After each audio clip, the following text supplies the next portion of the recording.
Welcome to Career-Tools. This week, high Ds, working from home, downfall. The questions this cast answers are: what are high Ds likely to forget when working from home? What should high Ds do to make working from home more effective? And how can high Ds make working from home easier? Folks, surely you've heard by now that we've upgraded the value of our license. It's got more value than ever now. For the same price, $200 annually, you not only get all of our show notes, Manager Tools and Career Tools, the entire archive available for you during the entire time of your license, but you also get our interviewing series. You get First Job Fundamentals. You get Resume Workbook in case you need to tune up your resume. But perhaps most importantly of all, you get access to Executive Tools, our brand new bi-weekly podcast where we explore what it means and how to become an effective executive, and the show notes that go with it. So if you were ever thinking, gee, I'm not sure there's enough value in a license, it's not going to get any better than this. We've already gotten hundreds of new licensees signing up because of their desire to hear about Executive Tools. Because as I've been saying to people lately, do you think they're going to teach you how to be an executive once they make you one? I don't think so. I hope you come to the website and sign up. Sarah, remote working is likely to continue through 2021 and 2022, whether it's full-time or part-time or in lots of different combinations. People are talking about possibilities. And sometimes that's through our own preferences, that we've decided we'll have a new job and next time we definitely want to work from home, having had the experience. Some of it is economic. So it's a lot cheaper for companies to have people working from home and not have a building. And some of it may be future crises like COVID. And some people have talked about the variants coming back and, other reasons. But now we've proved that remote working can work. It's going to be, one of the range of normal choices around where we work. And if we know that, which we do, we should try and get good at it. Yeah, absolutely. And that means to some extent, not only getting good at the some of the technology and self-management and the things that requires, but also avoiding the traps that our behavioral preferences can lead us into. And so in this cast, we're going to talk to the high Ds, but if you're not a high D, you will still get benefit from this if you listen, because some of the behavioral preferences kind of carry over to some of the other styles. And also it's good to know if you're working with a high D, what's going on in their brain, what they're likely to be missing, and how you can, A, make your relationship with them better, and B, maybe fill in for them on the things that they find more difficult. And we'll have future guidance about how to work with a high D when you're working from home, but in this one, you'll be able to sort of do the opposite or get from between the lines how to work with a high D. So if you're not a high D, keep listening. There's still stuff for you in here. Exactly. Okay, so today's outline, we're going to start our conversation by outlining what a high D is. What does that mean? Followed by the need to collaborate and the high D's need to communicate. So let's start our conversation by defining, for those who may not realize or understand, what a high D is. Now, guys, a high D is one of the 4 DISC profiles. DISC being a self-administered behavioral assessment that measures how assertive or reserved you are and how task-focused or people-focused you are.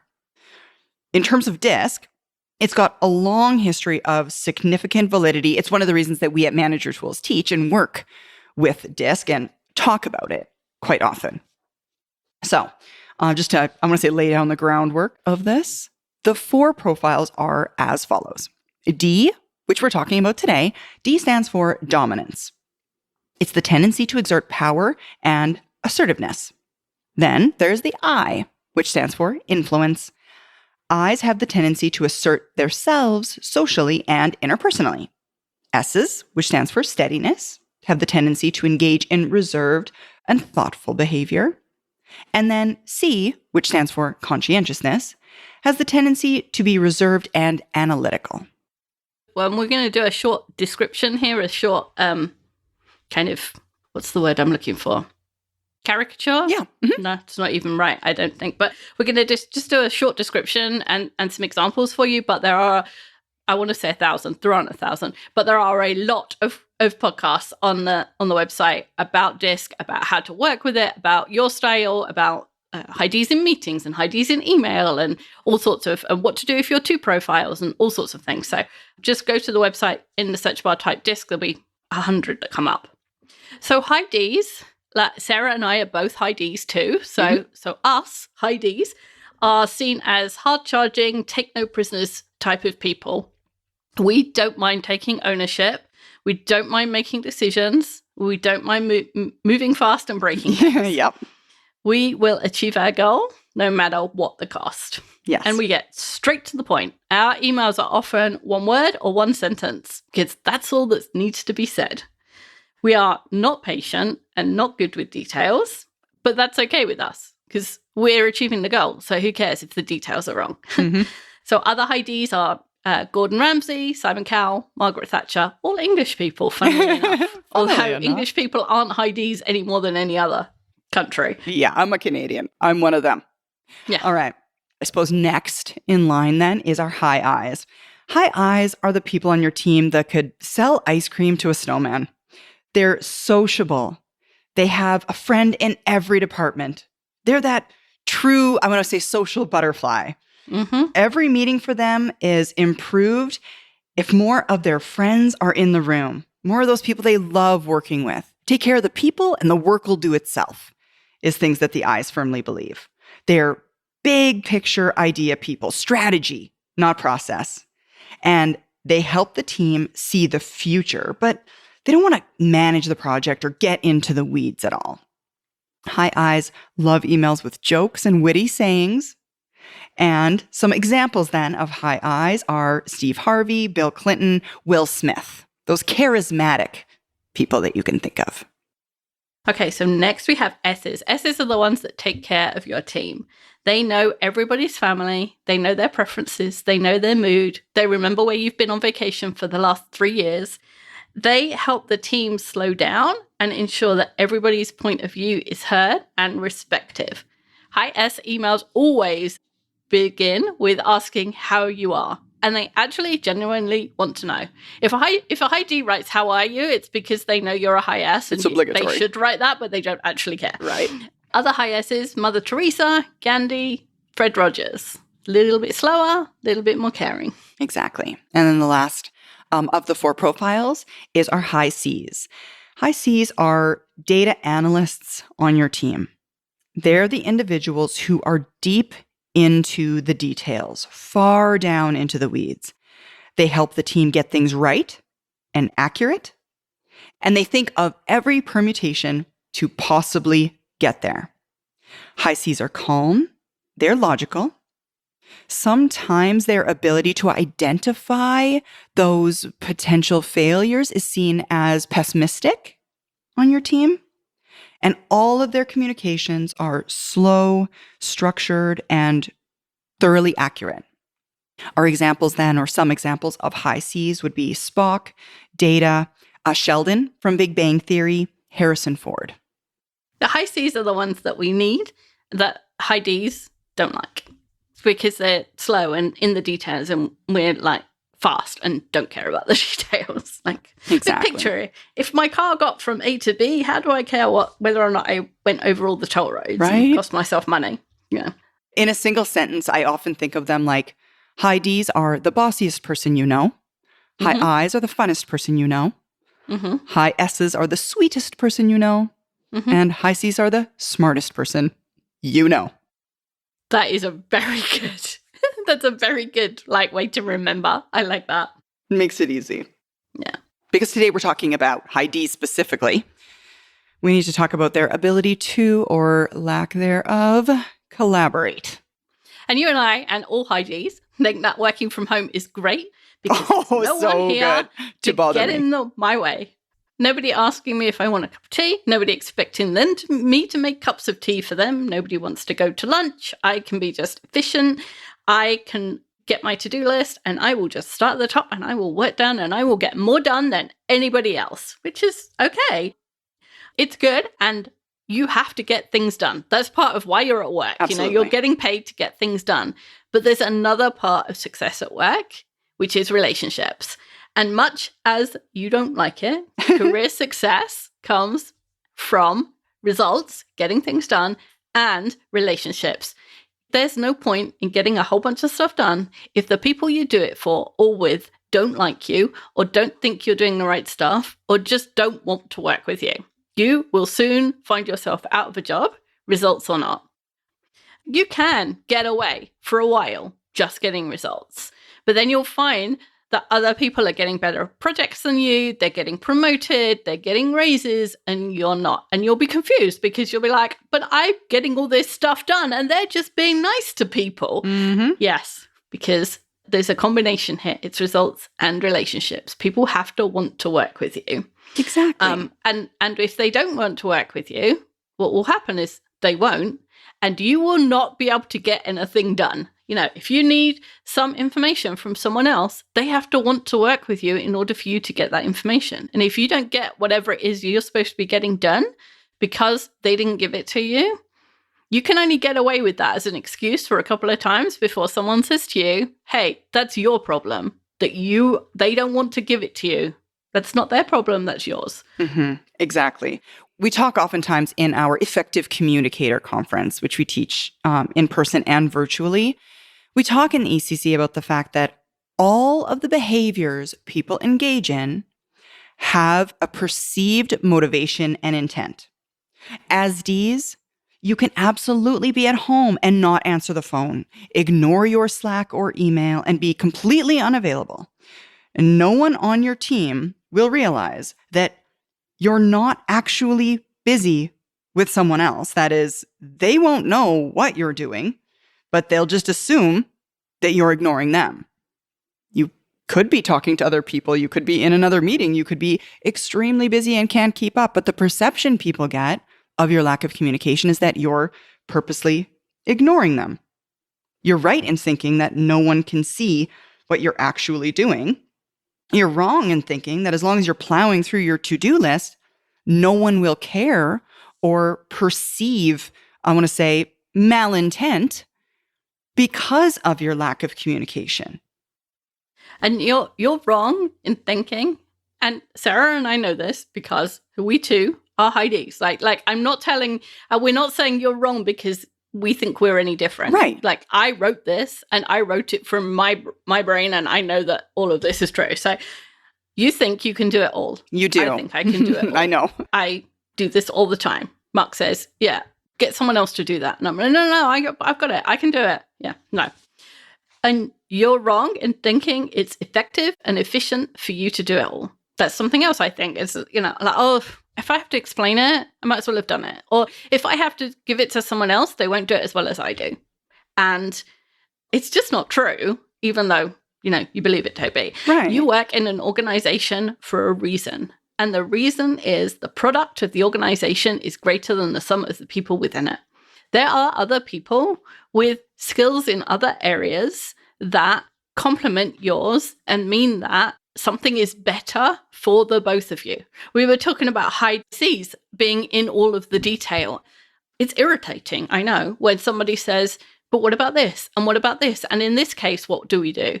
And you're just like, oh, couldn't you just extrapolate? Or just, I don't know, or just make something up. And that is the answer in your brain.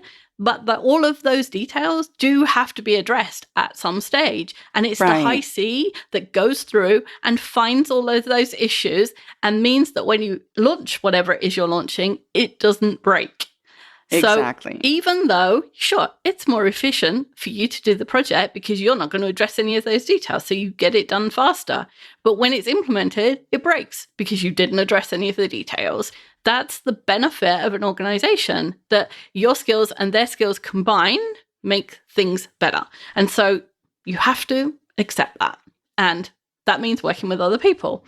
There's a famous essay called iPencil by Leonard E. Read, which is kind of funny that reading and pencils go together. I never noticed that till just this moment. Just this moment. I'm like, did he make his name up? But anyway, if you have never read it, you should. It's really good. Just Google iPencil. It's an essay by the pencil. It's very short. Mm-hmm. It's very cute. It's like 2 pages or something. And it describes all the people who have a hand in making the pencil.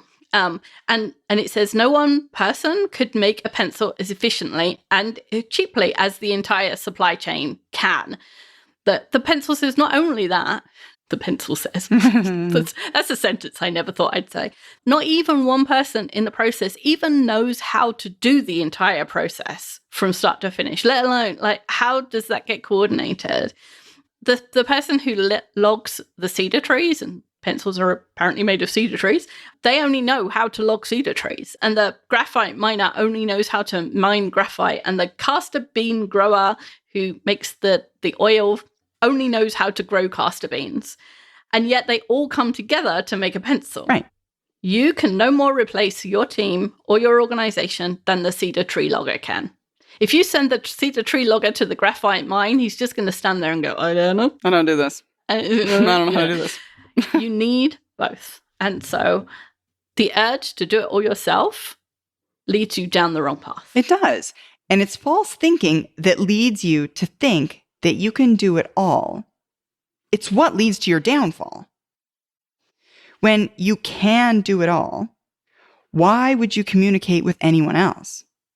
If, on the other hand, though, you think of yourself as the cedar tree logger, back to the analogy, if you think of yourself as not the entire process, but a part of a process, of course, if you're only one part of the process, you must communicate with people on either side of you for the turnover. Why? Because you would expect or hope for that same thing in return if somebody was giving you a portion of a project, that they would give you that communication so that you could do your next steps. So it's a change of thinking. Don't think of yourself as the start to finish in the process. Think of yourself as a part of the process. And what this means then is when you're working from home, communicating with other people, it ought to be at least 50% more than you would communicate with other people if you were in the office. Which is at least half of why I want to go back to working in an office. I know, right? It's easier. Not what we ever will at Manager Tools, but the fact that I have to communicate more because people can't see what I'm doing. Right. Is, irritating. Well, remember in the office, you could look over at one of your peers and be like, oh, that's not a good facial expression. What is happening over there? Hey, Wendy, what's going on? You need my help? Mm-hmm. Right? Yeah. It's easier. You have so much more data. Mm-hmm. Here in a virtual world, people are struggling and no one else knows it. People need more communication and they don't ask for it. So communicate more. So here's some practical things to communicate about. Yeah. The first one is don't just fix stuff. Now, it is often faster to just fix stuff than to go through whatever process there is for getting it fixed. So you may or may not have read the book called The Phoenix Project. There's a whole bunch of people who have. It's a wonderful book.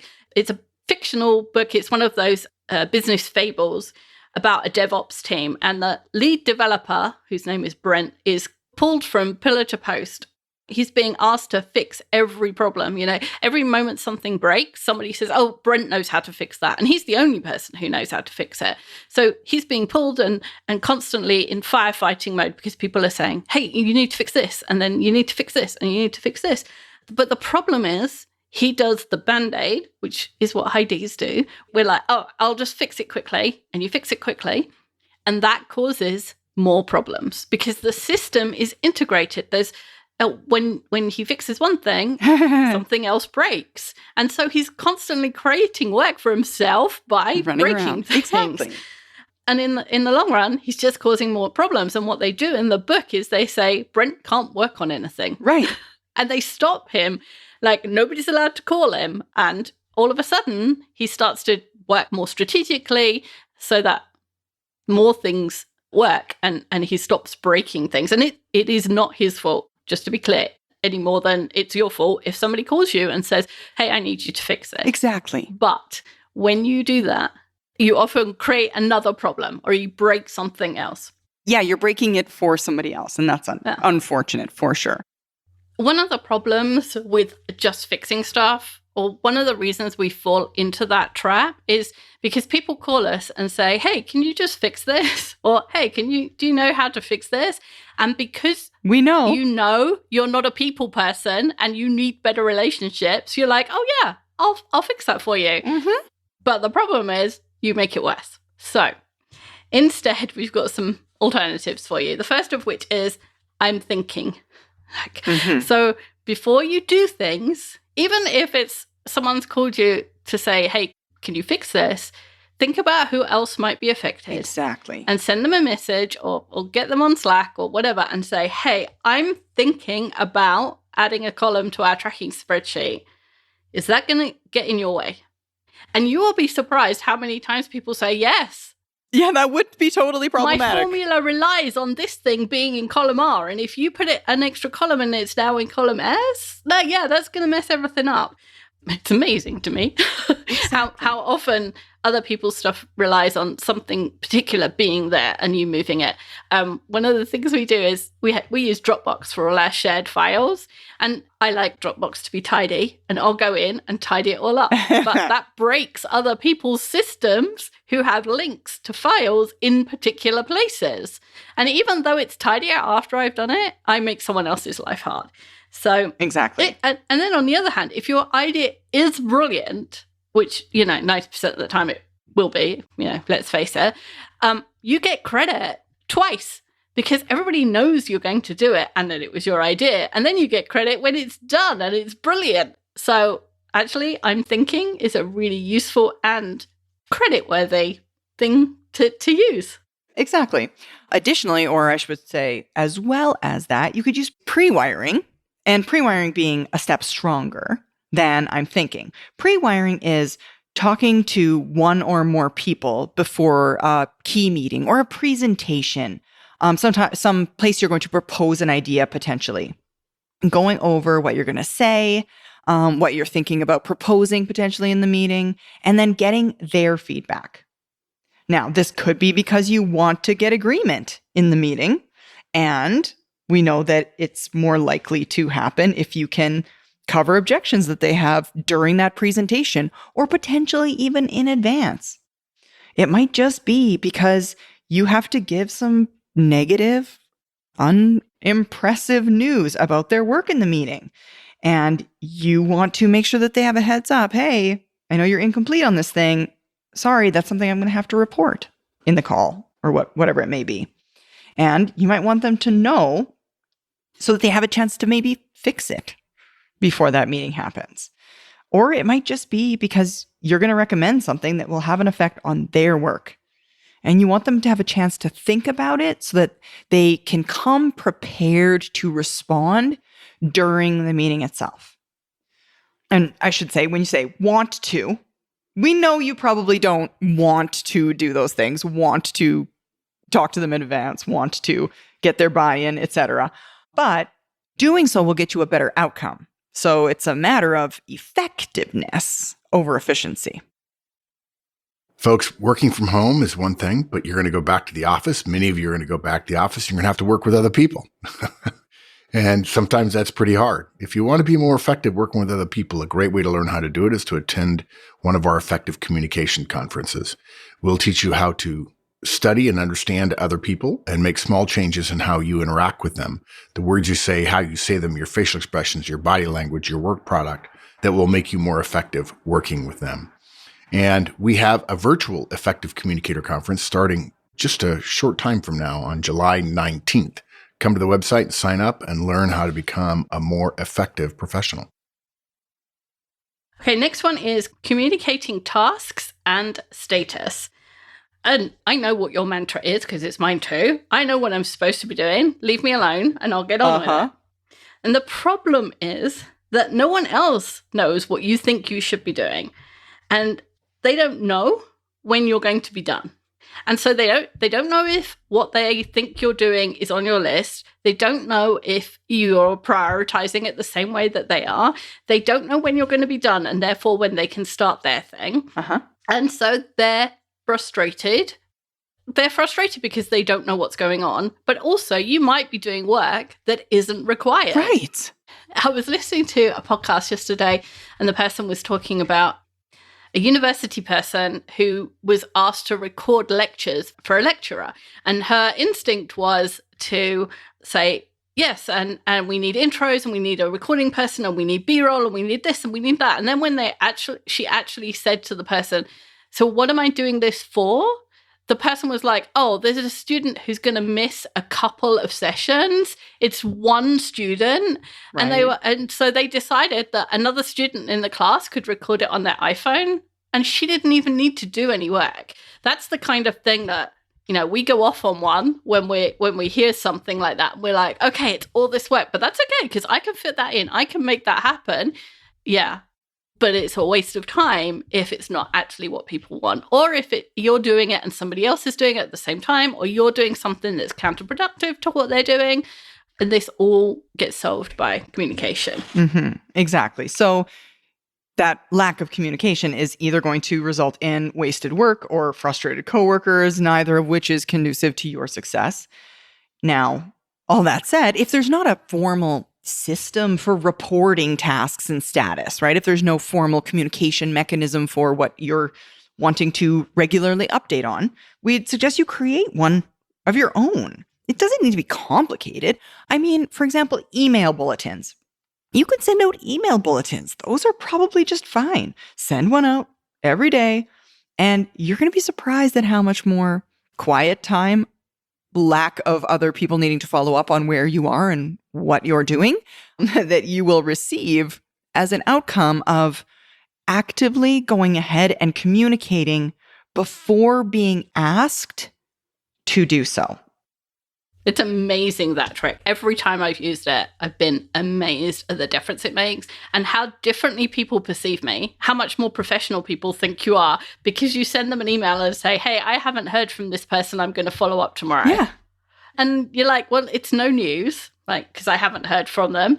It's obvious that I would follow up. Why would I need to tell people? But honestly, you send that one-line email and people are shocked. It's amazing how effective it is. Right? Now, that said, don't resort, guys, to email when you could be communicating in other potentially more effective ways. Now, email is efficient. It's just not necessarily effective.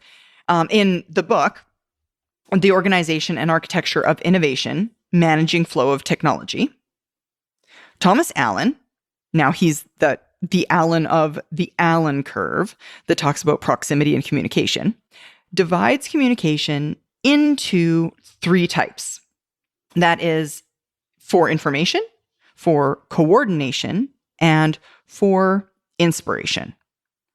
Communication for information can happen asynchronously by email or by status, by notes in an electronic system, something like that. Communication for coordination can happen by email as well, but is more effectively done synchronously, so by phone or in meetings. Communication for inspiration needs employees to be up to date on developments in their specialism and opportunities to bump into each other to exchange that information in order to then create more knowledge. This is best done in person, but could be an aside or on a phone call, something verbal, a conversation. So using this classification for communications could help decide on whether email is truly the best communication for the instance, or is it a type of instance that would be better done verbally, right? Would be better if a meeting were called for discussion, etc. It's amazing. Communication for coordination, when you're trying to set up a meeting, it's often better to have a 2-minute conversation where you can both look at your calendars than the back and forth of like, oh, it's Tuesday at 3? No. No. How about Thursday at 7? No, I can't do that. That's frustrating. So it's often better just to have a 2-minute conversation. Often something that I do, it's just a thing I've developed over time, is if I'm writing what I think when I sit down at my computer is a relatively simple email, and I find myself rewording that email multiple times, it's better as a phone call. Yeah, it's better over the phone. If I'm finding myself rewording it and rereading and being like, no, that's not quite right. It's a signal to my brain, my high D not people-focused, very task-focused brain, to be in that situation where I'm like, oh, this felt easy, this felt simplistic, but it's actually something that probably requires conversation. So keep that in mind. If you find yourself thinking, this is easy, I'll just shoot a note, and that note feels difficult to write, you might have chosen the wrong method of communication. Yeah, that's true. And, and if you've got a Slack message that goes backwards and forwards like 2 or 3 times, that's probably not good on Slack. Right. That's a really good trick. I like that. That said, don't forget about communication for relationships. That those frustrating stories about what somebody else did at for their weekend or the dream they had last night, that's other people trying to build a relationship with you. So don't cut that time off. Don't say, oh, I'm going to be efficient and therefore I'm not going to talk about my weekend or your weekend or whoever's. Be early to video calls so that you have some time to chat. If you need a reminder, write it at the top of the agenda for the meeting or put it on a Post-it. Or if you're writing a list for a meeting that you're going to have like a one-on-one, just write it at the top of the page. How was your weekend? Right. We're going to tell other styles similar tricks, write stuff down or it doesn't matter that you need help with this as long as you're helping yourself. It's worse to say, hey, I'm just going to be bad at relationships and when there's an easy trick to help yourself and you're denying it. That's just silly. So if you need to write down at the top of the page, at top of an agenda, hey, ask about everybody's weekends, then write it down. And if it makes you a better team member, that's a good thing, not a bad thing. Right? Something silly that I do is I will pre-type my Slacks sometimes. Don't tell anybody in Manager Tools this. I will, for example, over the weekend, this past weekend, Cassie's sister had a baby. And she had sent out a picture of her holding the baby, and it was this great thing. And I happened to be at my Slack, on my computer. I was reading it, and I saw that picture. And I know me. Monday morning, I'm going to sit down, and I'm going to need something from Cassie. And the first thing I'm going to write is, hey, where are we on X, Y, and Z? Mm-hmm. But there's just a baby. So I wrote, but did not send a Slack message directly to Cassie that said, how was the weekend? How's the baby? And I left it there, unsent, so that Monday, when I sat down at my computer and I thought to myself, oh my goodness, I need X, Y, and Z. I need to know the status on this. That email or that Slack was already queued up. Mm-hmm. I was like, oh yeah, baby. So I hit send. That's genius. Isn't that weird though? I mean, I feel like a bit of a robot now that I say that out loud, but it's a thing that I do. I think it's, it's the things that you're likely to forget. And for you, forgetting to do something is unlikely. You have your to-do list. You don't forget tasks, but you do forget. You, not you personally, but high Ds in general, forget to say things like thank you and please and how was your weekend and how is your baby or your nephew in this case. And so all we're doing is putting a process in there to help ourselves. Exactly. It's like having an alarm clock. You could rely on your brain to wake you up every day at the same time, or you can have an alarm clock. Nobody says having an alarm clock is a bad thing. Right? Exactly. It's the same thing. Right. You're right. And we tell high Is, for example, those people that I want to say lack formal organization methods. We tell them to write things down so that they don't get distracted and they don't forget to do those activities. To your point, I would never forget to do an activity. I just forget to be a person. Mm-hmm. So you're right. There's nothing wrong with writing things down to help you overcome your weaknesses, even when they're not task weaknesses, even when they are people weaknesses. Now, to be clear, no disc profile is better than the other. It is not better to be a high D than a high I or an S or a C. The Cs are not better because they're detail-oriented. None of them are better. We need all of them. It's not a test. There is no pass or fail. There's no right answer. It's just a behavioral instrument designed to help you understand your behaviors. And once you understand and you can see them from the outside perspective, you can then do things to make yourself more effective. Exactly. Like it's one thing to understand and it's another thing to understand and do something about it. Right. And it's incredibly useful to know what your weaknesses are so that you can help yourself and prevent yourself from falling into holes. And in this case, that's increasing collaboration and increasing communication. You bet. Super easy. It is. As if it were. I know, right? It's as somebody said, it's simple, right? but not easy. Yes, exactly. That is a good point. We do know that. Awesome. Thanks, Sarah. Thank you, Wendy. That's all for this week. We'll be back next week with a new topic. Bye, guys.